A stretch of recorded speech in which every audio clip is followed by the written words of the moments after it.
ఆదికాండము 8వ అధ్యాయము మీకోసం.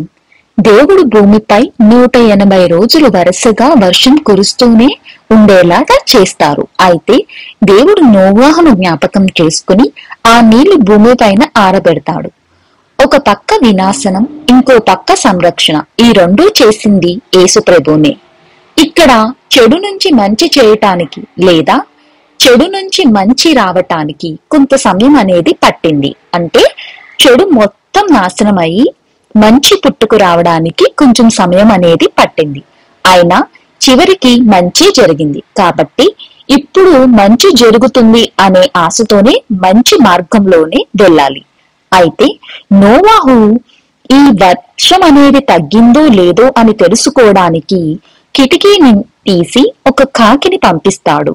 అయితే ఆ కాకి భూమి ఆరపోవడం వల్ల కాసేపటికి తిరిగి పడవలోనికి వచ్చేస్తుంది.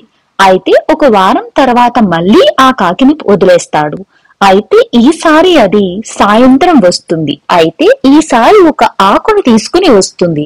అయితే భూమి పొడిబారి మెల్లగా మొక్కలు వస్తున్నాయని గ్రహిస్తాడు. ఈసారి ఒక వారం తర్వాత మళ్ళీ వదులుతాడు. ఈసారి ఆ కాకి రాదు. అంటే భూమి అంతా ఇప్పుడు సిద్ధంగానే ఉంది అని అనుకుని ఓడ యొక్క పైకప్పును తీస్తాడు. అప్పుడు దేవుడు నోవాహును తన కుటుంబాన్ని ఇక భూమి వైపు వచ్చి ఉండొచ్చు అని సెలవు ఇస్తాడు. అప్పుడు నోవాహు దేవుడికి కృతజ్ఞతాస్తుతులు చెప్పుకొని దేవునికి బలి అర్పిస్తారు. ఆ తర్వాత దేవుడు ఇకపై భూమిని నేనెప్పుడూ కూడా శపించను అని వాగ్దానం చేస్తారు. ఇలా నోవాహు అతని కుటుంబం దేవుడి పట్ల వారికున్న నమ్మకం వల్ల, అలాగే వారికున్న నీతి వల్ల, వారు నడిచే మంచి మార్గం వల్ల దేవుడిచే కాపాడబడతారు.